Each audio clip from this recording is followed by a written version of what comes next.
Assalamualaikum warahmatullahi wabarakatuh. Di sini kami akan menampilkan tugas dari demonstrasi kontekstual pada mata kuliah pemahaman tentang peserta didik dan pembelajarannya.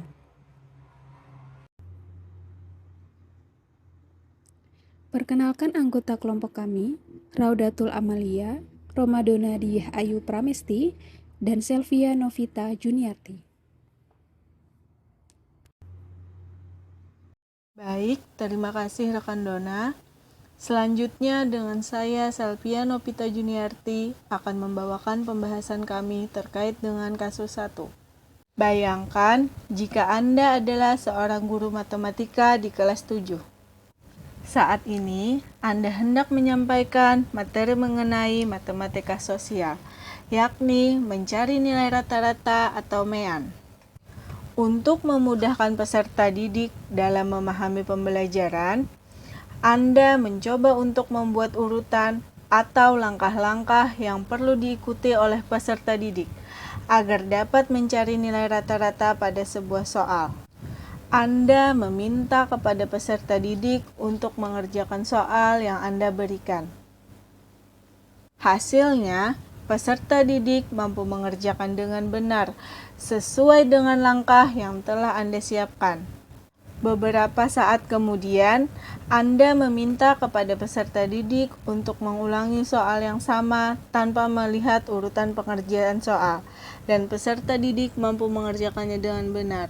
Pertanyaannya, 1. Menurut Anda, apa yang membuat peserta didik mampu mengerjakan soal dengan baik pada percobaan kedua, tanpa melihat urutan atau langkah pengerjaan soal? 2. Sebagai seorang calon guru, dalam kegiatan belajar yang seperti apa metode di atas dapat diterapkan? Elaborasi jawaban Anda dengan menyertakan teori yang berkaitan. Menjawab pertanyaan pertama, kita terlebih dahulu mengenali siapa siswa kelas 7. Siswa kelas 7 merupakan siswa yang sudah memiliki kemampuan operasional yang lebih kompleks. Dengan kemampuan ini, mereka sudah dapat menarik suatu kesimpulan dari informasi yang didapat, dan juga dapat memilih cara sendiri untuk mengerjakan sesuatu. Jika kita lihat pada tingkatan perkembangan kognitifnya, sesuai dengan teori yang dikemukakan Piaget, maka mereka termasuk pada tahap operasional formal dengan kisaran usia 11-15 tahun. Sehingga, dalam kasus 1, tidak mengherankan bahwa mereka dapat mengerjakan soal matematika dengan baik tanpa mengikuti prosedur yang dicontohkan sebelumnya oleh guru.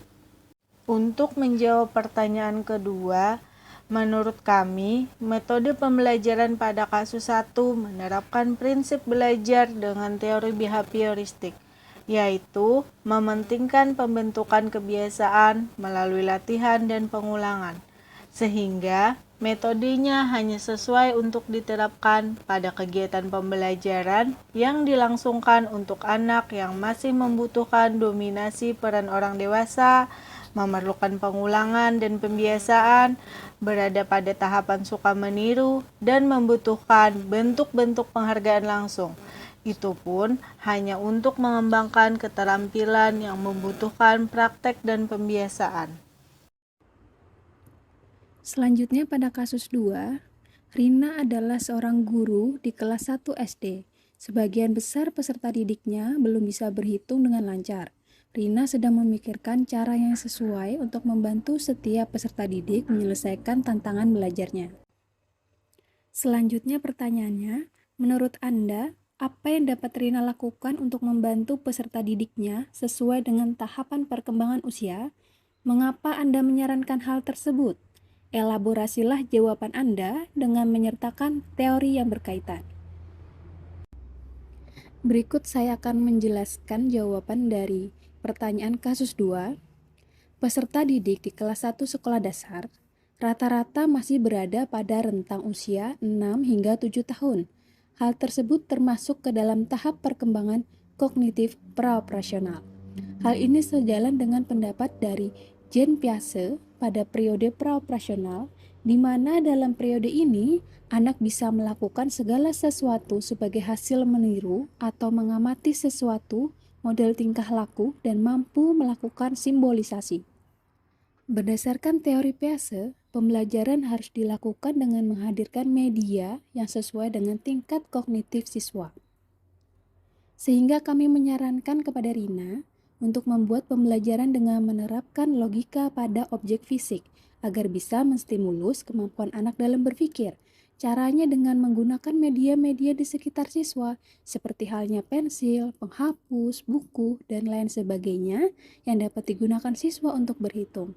Dengan mengaitkan pelajaran berhitung dengan kehidupan sehari-hari peserta didik, maka akan menjadi salah satu cara belajar berhitung yang cepat dan mudah dipahami oleh peserta didik.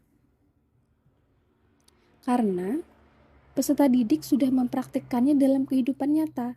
Terdapat juga cara lain dengan menghadirkan permainan yang dapat dikaitkan dengan materi, seperti bermain congklak. Dengan bermain congklak, secara tidak langsung anak itu akan belajar berhitung. Baiklah, selanjutnya kasus 3. Made adalah seorang guru yang mengajar di salah satu sekolah negeri wilayah Bali. Ia mengampu mata pelajaran bahasa Indonesia. Ia hendak mengajarkan materi teks deskripsi pada peserta didik. Pada buku cetak yang menjadi panduannya saat mengajar, terdapat beberapa contoh teks deskripsi menceritakan tentang bangunan-bangunan pencakar langit yang ada di ibu kota. Dengan memperhatikan latar belakang setiap peserta didiknya, Made pun mencoba untuk memberikan contoh berbeda. Ia memberikan contoh teks deskripsi tentang pantai dan makanan khas di Bali. Menurut Anda, apakah pertimbangan dan keputusan Made sudah sesuai? Mengapa demikian? Prinsip apa yang Made gunakan dalam kasus tersebut? Elaborasi jawaban Anda dengan menyertakan teori yang berkaitan.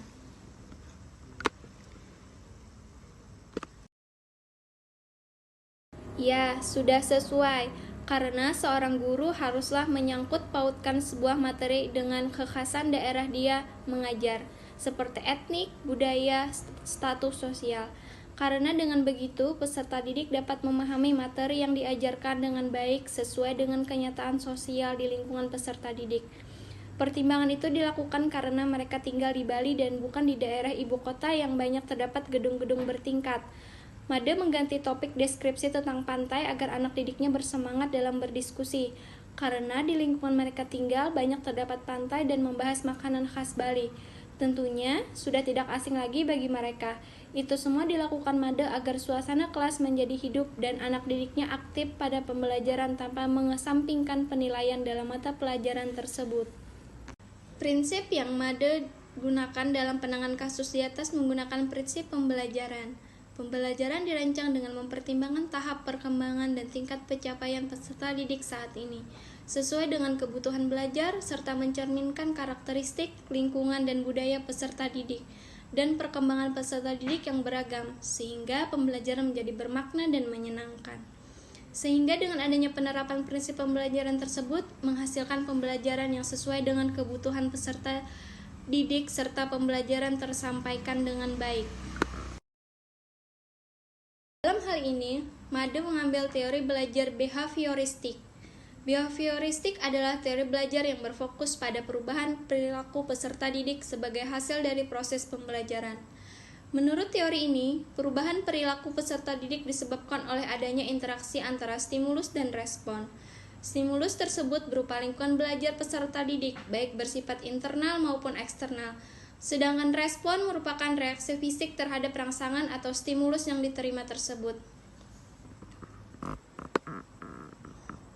Dalam teori behavioristik yang digunakan oleh Made ini, ia sudah mampu menyesuaikan kegiatan pembelajaran dengan mementingkan pengaruh lingkungan, mementingkan peranan kemampuan yang sudah terbentuk sebelumnya.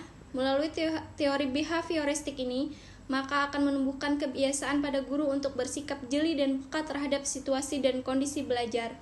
Hal ini dikarenakan teori belajar behavioristik mementingkan pengaruh lingkungan dalam proses pembelajaran. Teori behavioristik mampu membentuk suatu perilaku yang diinginkan dengan pengkondisian yang dilakukan.